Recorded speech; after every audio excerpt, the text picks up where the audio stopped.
इस मौके पर सीएम ने कहा कि भगवान भोलेनाथ के भक्त हैं और जन्मदिन के मौके पर उन्होंने टपकेश्वर मंदिर में भगवान भोलेनाथ का आशीर्वाद लिया है। साथ ही दिव्यांग बच्चों के साथ उन्होंने केक भी काटा।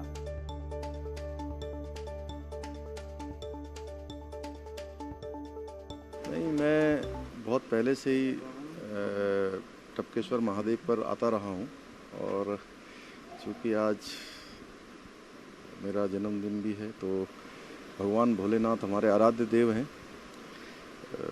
उनकी शरण में आया हूँ कि हमारे प्रदेश का विकास हो, हमारा प्रदेश आगे जाए, हर दृष्टि से जो विघ्न बाधाएं हैं वो सब समाप्त हो, भगवान बुद्धि विवेक बना के रखें और एक जो सकारात्मक ऊर्जा है पूरे प्रदेश के अंदर आए, उसी के लिए मैंने भगवान की प्रार्थना की।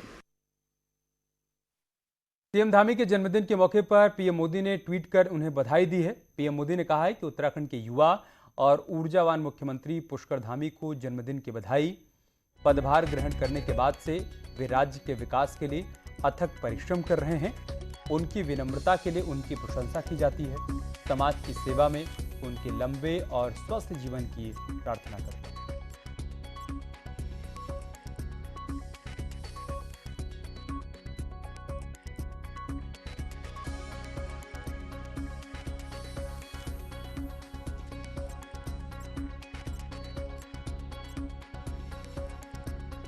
सीएम पुष्कर सिंह धामी के जन्मदिन पर उत्तर प्रदेश के मुख्यमंत्री योगी आदित्यनाथ ने भी ट्वीट कर उन्हें बधाई दी है।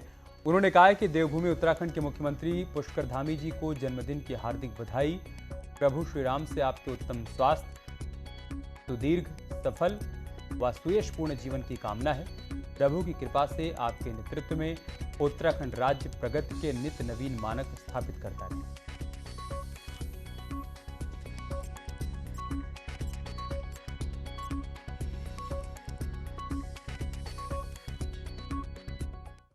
चुनावी साल में प्रदेश में राजनीतिक गतिविधियां तेज हो गई हैं। आज बीजेपी के चुनाव प्रभारी प्रहलाद जोशी और सह प्रभारी लॉकेट चटर्जी और आरपी सिंह देहरादून के दौरे पर पहुंच रहे हैं। चुनाव प्रभारी बीजेपी दफ्तर में अलग अलग दौर में बैठक करने वाले हैं। मीटिंग में सीएम धामी, प्रदेश अध्यक्ष मदन कौशिक और मंत्री विधायक भी मौजूद रहेंगे। सीएम धामी ने कहा है कि चुनाव प्रभारियों के दौरे से पार्टी को मजबूती मिलेगी और हमारी आगे की रणनीति को हम अमली जामा पहना पाएंगे। जो चुनाव प्रभारी हैं जोशी जी, उनका बहुत बड़ा एक अनुभव है और वो एक जनता से जुड़े हुए नेता भी हैं वहाँ से, तो निश्चित रूप से उनके आने से हमारे संगठन को, हमारे कार्यकर्ताओं को और उत्तराखंड को लाभ होगा। उस दिशा में हम तेजी से आगे बढ़ेंगे। और देहरादून से हमारे सहयोगी सुनील और प्रभात इस वक्त हमारे साथ जुड़ चुके हैं। सुनील, क्या जानकारी, क्या अपडेट है, कब तक पहुंच जाएंगे प्रभारी और दोनों सह प्रभारी और बैठकों का दौर शुरू हो जाएगा?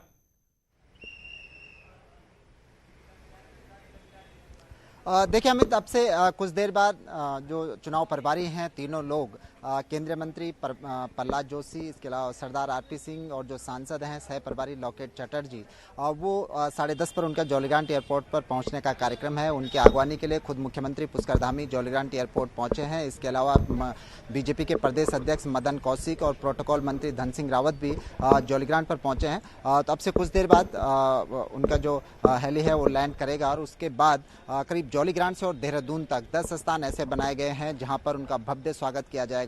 बीजेपी की एक कोशिश है कि इस पूरे आगमन को, जो चुनाव प्रभारियों का उत्तराखंड का दौरा है, इसको भव्य स्वरूप दिया जाए। देहरादून पहुंचकर उनका जो बाबा भीमराव अंबेडकर की मूर्ति पर माल्यार्पण का कार्यक्रम है, उसके बाद वो दीनदयाल उपाध्याय पार्क भी जाएंगे। वहां पर दीनदयाल उपाध्याय की मूर्ति पर माल्यार्पण होगा और इसके बाद उत्तराखंड आंदोलन के जो शहीद हैं उनके शहीद स्मारक स्थल पर भी प्रहलाद जोशी जाएंगे और करीब 3 बजे के आसपास वो बीजेपी के हेडक्वार्टर में पहुंचेंगे, जहां पर अभी मैं मौजूद हूं। यहां पर संगठन के विभिन्न इकाइयों की यहां पर मीटिंगें होंगी, जिनमें प्रदेश भर से बीजेपी के जिलाध्यक्ष बुलाए गए हैं, उनसे बातचीत होगी। जो जिलों के प्रभारी हैं उनसे बातचीत होगी और प्रदेश पदाधिकारियों के साथ भी एक अलग से मीटिंग फिक्स की गई है। देर शाम जो बहुत शुक्रिया आपका हमारे साथ जुड़ने के लिए, तमाम जानकारी हम तक पहुंचाने के लिए। इधर कांग्रेस ने भी अपना कुनबा बढ़ाने की पहल शुरू कर दी है, या यूं कहें कि उसको तेज कर दिया है। आज कांग्रेस सदस्यता अभियान की शुरुआत करने जा रही है। सुबह 11 बजे देहरादून में पार्टी दफ्तर से सदस्यता अभियान का शुभारंभ होगा और प्रदेश अध्यक्ष गणेश गोदियाल सभी जिलाध्यक्षों के साथ बैठक करेंगे। कोशिश यही है कि कांग्रेस पार्टी का कुनबा बढ़ाया जाए, चुनाव से पहले ज्यादा से ज्यादा सदस्यों को पार्टी के साथ जोड़ा जा सके।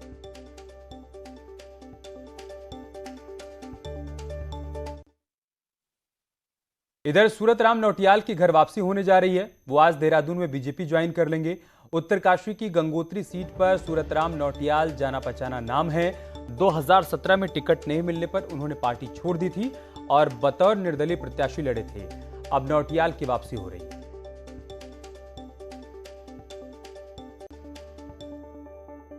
बीते सालों में किसी न किसी वजह से जिन पार्टी के वर्कर्स ने सियासी दलों के लिए अपने दरवाजे बंद कर दिए थे सदस्यों के लिए, चुनावी बेला में पार्टियों को उनकी याद सताने लगी है। बीजेपी और कांग्रेस ने तो बाकायदा रेड कारपेट बिछा दिया है उनके लिए।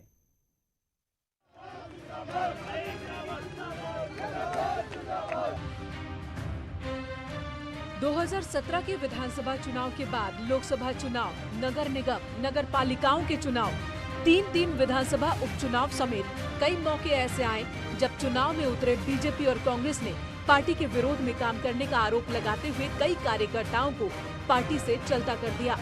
लेकिन अब चुनावी बेला में पार्टी उनकी घर वापसी में जुट गई है।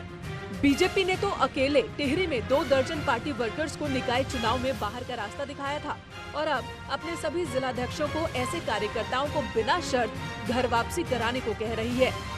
16 तारीख को भी कुछ लोग ज्वाइनिंग करने वाले हैं, जो पार्टी में पहले थे किसी कारण से नहीं रहे, उनकी 16 तारीख को भी हम करा रहे हैं और ये क्रम हमारा जारी रहेगा। कांग्रेस ने भी ऐसे वर्कर्स के लिए अपने दरवाजे खोल दिए हैं। इसके लिए बाकायदा कमेटी का भी गठन किया गया जो ससम्मान ऐसे वर्कर्स की घर वापसी कराएगी।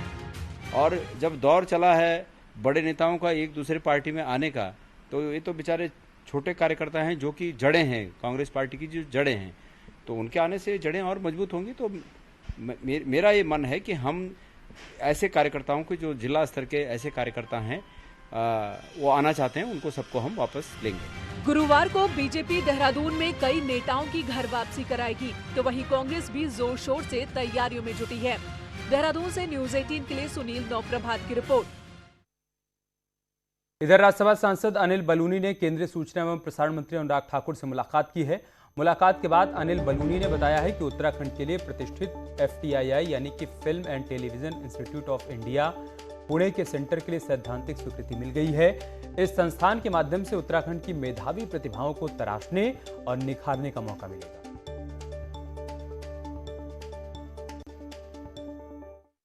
पौड़ी में जिला पूर्ति विभाग राशन कार्डों का सत्यापन कर रहा है, लेकिन अब ये प्रशासन के लिए परेशानी का सबब बनता जा रहा है। कुछ दिन पहले मंत्री सतपाल महाराज ने प्रक्रिया को रोकने के निर्देश दिए थे। डीएम के निर्देश पर इंतजार कर रहे पूर्ति विभाग ने चुपचाप इस प्रक्रिया को रोक दिया।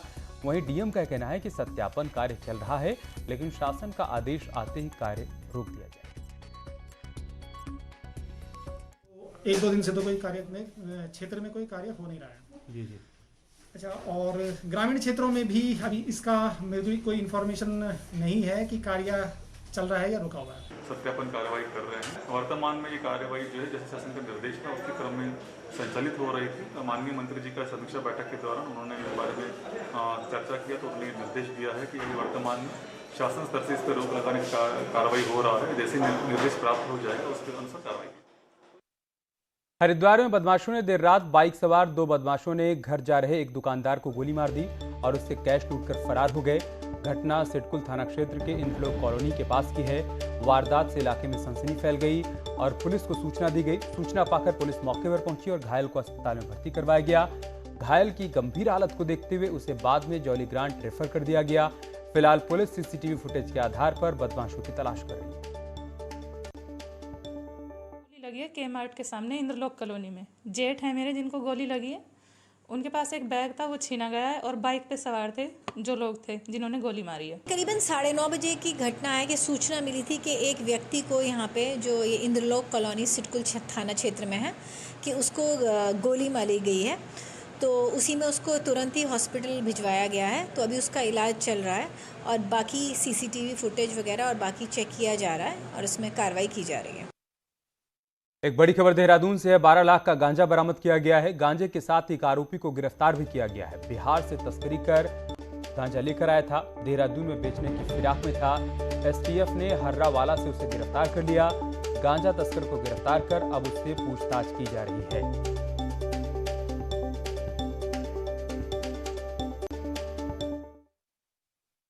टिहरी डैम की झील से प्रभावित 17 गांव के 415 परिवारों के विस्थापन का रास्ता अब साफ हो गया है और टीएचडीसी द्वारा पुनर्वास विभाग को 252 करोड़ रुपए की धनराशि दी जाएगी, जिससे प्रभावित ग्रामीणों का विस्थापन किया जाएगा। केंद्र सरकार में हुई बैठक के दौरान टीएचडीसी द्वारा कोलेट्रेल डैमेज पॉलिसी को लेकर हाईकोर्ट में दायर की गई याचिका को भी वापस ले लिया गया है और जल्द ही पुनर्वास विभाग की डिमांड के मुताबिक पैसा दिया जाएगा। हर परिवार को करीब 74,40,000 का कैश दिया जाएगा। अब हमने राशि तय की है, राज्य सरकार और केंद्र सरकार ने मिलकर के, वो 74.4 लाख की राशि है जो प्रत्येक परिवार को निदेशालय द्वारा प्रदान की जाएगी। कोटद्वार के सतपुली इलाके में साल 2013 में आई आपदा की दहशत आज भी लोगों में समाई हुई है। उफनती नदी पर जर्जर हो चुके झूला पुल से बड़खोलू गांव के लोग सतपुली पहुंचते हैं। स्कूल जाने वाले छात्रों को भी पुल को पार कर स्कूल जाना पड़ता है और साथ ही स्थानीय लोग भी इस पुल का ही इस्तेमाल करते हैं। पुल के खतरे को देखते हुए स्थानीय लोग नए पुल की मांग कर रहे हैं। बहुत कितने सालों से बोल रहे हैं हम कि हमारे लिए पुल लाओ पुल लाओ। स्कूल के बच्चे टीचर सब परेशान होते हैं यहाँ जाने में। इंटर कॉलेज में टीचर आ ही नहीं पाते। सर, इस पुल की स्थिति तो बहुत दयनीय है, बहुत खराब है। इसमें पूरा गांव का रोजमर्रा का काम इस पुल से होता है। इसके अलावा बड़खोलू ग्राम सभा के लिए कोई रास्ता नहीं है। बहुत डर लगता रहता है। जैसे कोई छोटे पहले बहुत सारे बच्चे आते थे इधर से, लेकिन अब उनके मम्मी पापा ने मना कर दिया उनको लिए कि इस पुल को देख के, हालत देख के, मतलब इधर डर ही लगता है। टनकपुर से पिथौरागढ़ तक 4 चरणों में चल रहे ऑल वेदर सड़क के निर्माण को लगभग पूरा कर लिया गया है, लेकिन सामरिक दृष्टि बेहद महत्वपूर्ण चलती पुल निर्माण कार्य की देरी पर सवाल उठ रहे हैं। 4 साल से चलती पुल निर्माण देरी की वजह से प्रशासन मानसून को बता रहा है और जल्द ही चलती पुल निर्माणाधीन पुल पर काम हो जाने की प्रशासन बात भी कह रहा है। देखिए, जब हमारे द्वारा मई और जून में इसकी समीक्षा की गई थी तो संभावना ये थी कि अगले 2-3 माह में इसको बन जाना चाहिए था, लेकिन बीच में मानसून आया और हम सभी लोग अवगत हैं, काफ़ी इससे अवरोध उत्पन्न हुआ है। तो अब क्योंकि मानसून चला गया है तो संभवतः अब इसमें कार्य दोबारा प्रारंभ हो जाएगा और अगले 2-3 माह में कार्य पूर्ण होने की संभावना है।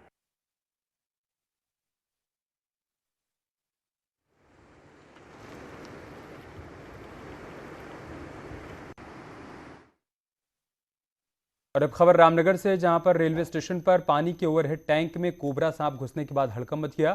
सूचना मिलने के बाद सर्प विशेषज्ञ चंद्रसेन कश्यप अपनी टीम के साथ मौके पर पहुंचे और उन्होंने पानी की टंकी के अंदर घुसे इस कोबरा सांप को कड़ी मशक्कत के बाद रेस्क्यू किया, जिसके बाद मौके पर मौजूद लोगों और रेलवे के कर्मचारियों ने राहत की सांस ली। यहाँ पे अंडरग्राउंड टैंक में ये लास्ट 2 दिन से सांप घूम रहा था, जो काफ़ी गहराई थी। इसमें काफ़ी परेशानी हो रही थी। आपके बुलाने पर यह सांप निकला जो काफ़ी जहरीला और कोबरा था। कुमाऊं विश्वविद्यालय से जुड़े कॉलेज में एडमिशन शुरू हो गए हैं। विश्वविद्यालय के नैनीताल परिसर में मेरिट सूची लगाने के बाद प्रवेश शुरू कर दिया गया है। हालांकि कुमाऊं के कई छात्रों को पहली मेरिट लिस्ट में नाम नहीं मिला है, जिससे उनमें निराशा है। अब दूसरी लिस्ट का उनको इंतजार है। हालांकि कॉलेज में कोरोना के नियमों का पालन नहीं होने से छात्र नाराज भी हैं, लेकिन कॉलेज प्रबंधन सभी व्यवस्था दुरुस्त होने का दावा कर रहा है। सेमेस्टर अभी तक भी शुरू नहीं हुआ है। जो न्यू एडमिशन है उनके लिए तो फिर और भी दिक्कत है, क्योंकि उनका एडमिशन भी अभी तक नहीं हुआ है। कॉलेजों में दिक्कत तो है ही। मैं सेकेंड वेव चल रही थी तो उस समय काफ़ी पुख्ता इंतज़ाम किए गए थे जब परीक्षाएं कराई गई थी। अभी थोड़ा सा ढिलाई दिख रही है, तो हम अखिल भारतीय विद्यार्थी परिषद का ये इसमें स्टैंड रहेगा कि जो परिसर निदेशक हैं उनको ज्ञापन दिया जाए और सख्ताई से कोविड के प्रोटोकॉल्स का पालन किया जाए। आधा घंटा पहले सारे रूम को और कंट्रोल रूम को सैनिटाइज कर रहे हैं और छात्रों को हमने ये निर्देश दिए हैं कि वो अपना मास्क पहन के आएंगे और कंट्रोल रूम में हमने ग्लव्स और पूरा सैनिटाइजेशन की व्यवस्था कर रखी है। लॉकडाउन के बाद बड़ी संख्या में प्रवासी उत्तराखंडी अपने अपने परिवार सहित उत्तराखंड लौट आए हैं। ऐसे में रोजगार आने वाले समय में सबसे बड़ा मुद्दा बनने जा रहा है। डोईवाला स्थित सीपेट संस्थान प्लास्टिक इंजीनियरिंग के द्वारा बेरोजगारों को स्वरोजगार की दिशा दिखाकर पहाड़ों पर छोटे छोटे उद्योग को स्थापित करने में सहायता दी जा रही है। छात्रों के लिए कई कोर्स भी संचालित किए जा रहे हैं, जिसमें एडमिशन से भविष्य के लिए काफ़ी संभावना है। देहरादून में इस समय डिप्लोमा के 2 कार्यक्रम चल रहे हैं, diploma in plastic technology, diploma in plastic mould technology, जो कि 3 साल अवधि का है। इसमें तीसरा वर्ष ये हमारा इस समय चल रहा है, तो तृतीय वर्ष में तीनों वर्ष मिलाकर इस समय 450 बच्चा 456 कैंडिडेट्स हमारे पास इस समय वर्तमान में एनरोल हो चुके हैं वर्तमान वर्ष में को मिलाकर। साथ ही साथ हमारे यहाँ पे कौशल विकास कार्यक्रम के भी हम संचालित कर रहे हैं, जिसमें 3 माह और 6 माह अवधि के कार्यक्रम चल रहे हैं।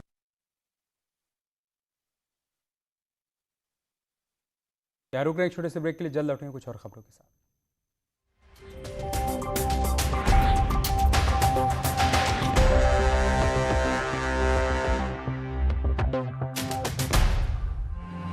कहानी संघर्ष की, कहानी उत्कर्ष की, कहानी एक ऐसी शख्सियत की जो गरीबी और गुमनामी के अंधेरों से निकलकर बना विश्व के सबसे बड़े लोकतंत्र का नायक।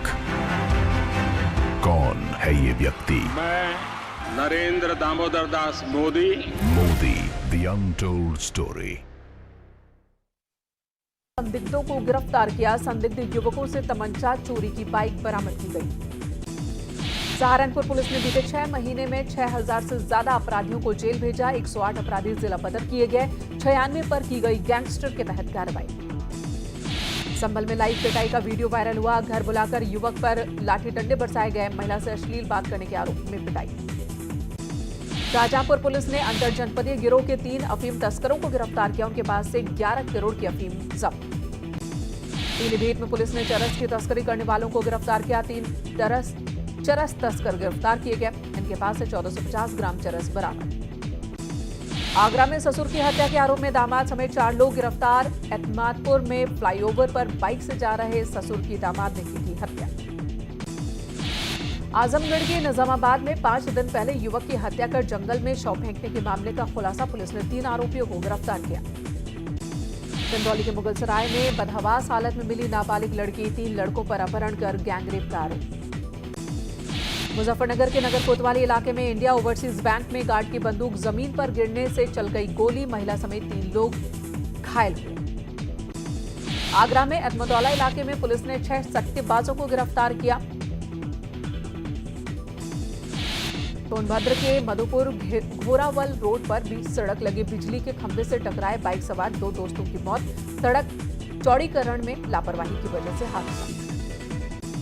कासगंज के पटियाली कोतवाली क्षेत्र के मोहल्ला टोला में बच्चों को मिली प्राचीन सिक्कों से भरी मिट्टी की गुल्लक, पुलिस ने 11 प्राचीन सिक्के जब्त किए, 4 सिक्के लेकर एक युवक फरार।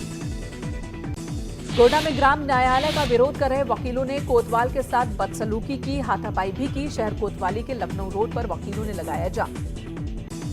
ग्रेटर नोएडा के जारचा थाना क्षेत्र में ईस्टर्न पेरिफेरल हाईवे पर स्कोडा कार बनी आग का गोला, चालक ने शीशा तोड़कर अपनी जान बचाई, शॉर्ट सर्किट बताई जा रही है वजह। संभल में सदर कोतवाली के मुरादाबाद रोड पर धू-धू कर जल उठी कार सवार लोगों ने बचाई अपनी जान। उन्नाव के पीडी नगर रोड पर रोडवेज बस की चपेट में आकर बाइक सवार की मौत, बेकाबू होकर एलईडी पोल से टकराई रोडवेज की बस। कन्नौज के तिजलापुर के पास तेज रफ्तार ट्रैक्टर ट्रॉली बेकाबू होकर गड्ढे में पलटी, हादसे में 2 युवकों की मौत। अलीगढ़ में रफ्तार का कहर, ट्रक और कार के बीच भिड़ंत, 2 लोगों की मौत, कई लोग जख्मी हुए, पुलिस ने घायलों को अस्पताल पहुंचाया। अलीगढ़ के खैर इलाके में पलवल हाईवे पर अज्ञात वाहन ने एम्बुलेंस को रौंदा, भीषण सड़क हादसे में एम्बुलेंस चालक गंभीर रूप से जख्मी। कानपुर में नगर निगम की टीम ने बारादेवी चौराहे के पास से अतिक्रमण हटाया, हिदवाई नगर साइट नंबर 1 के बीच सड़क के दोनों तरफ अवैध स्थायी और अस्थायी कब्जे को हटाए गए। कानपुर नगर निगम की बैठक में माइक खराब होने को लेकर पार्षदों ने किया हंगामा, हंगामे के बीच सदन में कई अहम प्रस्ताव पास हुए। गोरखपुर के बाढ़ प्रभावित गांवों में पटरी पर लौटने लगी जिंदगी, तेजी से घट रहा बाढ़ का पानी, लोगों ने अपने अपने घरों में फिर रहना शुरू किया। नोएडा अथॉरिटी ने पेट्स रजिस्ट्रेशन एप्लीकेशन को लॉन्च किया, पालतू जानवरों का कराना होगा रजिस्ट्रेशन, गंदगी फैलाने की शिकायत पर लगेगा जुर्माना। एटा में मेडिकल कॉलेज के सामने बुखार से पीड़ित 3 साल की मासूम बच्ची को अस्पताल में नहीं मिले इलाज की सुविधा, इमरजेंसी के बाहर परिजनों ने लगाई इलाज की गुहार। गोंडा में डेंगू ने दी दस्तक, 42 डेंगू मरीजों का टेस्ट कराया गया, 2 लोगों में डेंगू की पुष्टि हुई है। सीएमएस ने लोगों से अपील की कि पानी स्टोर न होने दें। अयोध्या के डीएम ने जिले में डेंगू के नियंत्रण में होने का दावा किया। कहा, डेंगू से नहीं हुई किसी भी व्यक्ति की मौत। सहारनपुर में इस साल भी नहीं लगेगा जहार वीर गोगा की जी महाराज का मेला। कोविड गाइडलाइंस की वजह से प्रशासन ने लिया फैसला। बुलंदशहर में नरौरा पावर प्लांट क्षेत्र के बैराज की हालत बेहद खस्ता। बैराज के दोनों तरफ ग्रिल और ऑपरेटिंग टावर पूरी तरह से क्षतिग्रस्त।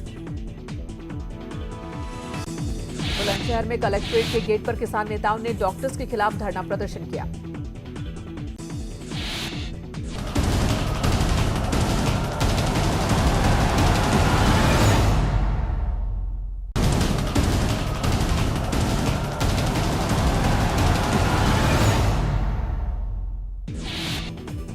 केंद्र सरकार ने ऑटो और टेलीकॉम सेक्टर को दिया राहत पैकेज। दूर संचार क्षेत्र में 100% विदेशी निवेश को मंजूरी तो ऑटो सेक्टर के लिए पीएलआई स्कीम पर मुहर।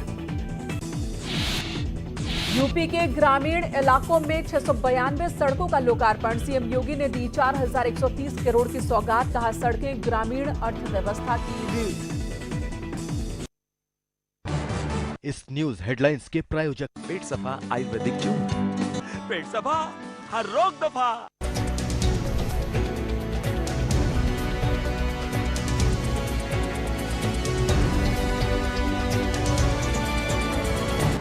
इस न्यूज हेडलाइंस के प्रायोजक पेट सफा आयुर्वेदिक जूस।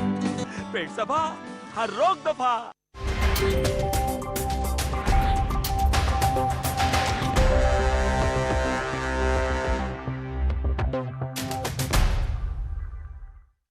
और बात करते एक बड़ी खबर की। श्री देव सुमन विश्वविद्यालय से निकाले गए आउटसोर्सिंग के कर्मचारियों को विश्वविद्यालय द्वारा अब फिर से रखा जा रहा है। विश्वविद्यालय के करीब 40 आउटसोर्सिंग के कर्मचारियों के हड़ताल पर जाने पर प्रबंधन द्वारा 2019 में इन कर्मचारियों को निकाल दिया गया था, लेकिन अब नए वीसी द्वारा एक बार फिर से इन्हें डेली बेस पर रखा जा रहा है। वीसी का कहना है कि विश्वविद्यालय के बढ़ते वर्कलोड और कार्य परिषद की बैठक में जरूरत के मुताबिक कर्मचारियों को फिर से रखने का फैसला लिया गया। क्योंकि विश्वविद्यालय में मानव संसाधन बिल्कुल नहीं है, तो हमने सोचा कि हम 10-15 दिन के लिए अपनी काम नितांत अस्थायी काम चलाऊ व्यवस्था के तहत हम 10-15 दिन के लिए दैनिक श्रमिक की दर पर कुछ लोगों को रख सकते हैं। तो ये नियुक्तियां नहीं है, ये दैनिक श्रमिक के आधार पे उनको रखने का हमने सोचा। टिहरी जिले में एक बार फिर से कोरोना केस एक्टिव हो गए हैं और चंबा ब्लॉक में एक कोरोना पॉजिटिव व्यक्ति को होम आइसोलेशन में रखा गया है। पिछले दिनों टिहरी जिला कोरोना मुक्त हो गया था, जिसके बाद स्वास्थ्य विभाग ने भी राहत की सांस ली थी। वहीं स्वास्थ्य विभाग लगातार लोगों का वैक्सीनेशन भी करवा रहा है। जनपद में एक एक्टिव केस चंबा ब्लॉक में है, बाकी तो 2 दिन पहले हमारे एक भी एक्टिव केस नहीं था, तो हम 0 हो गए थे उसमें, लेकिन उसके अगले दिन एक केस हमारा। और चलिए इसके साथ इस बुलेटिन में इतना ही। खबरें जारी हैं, आप बने रहिए हमारे साथ। नमस्कार।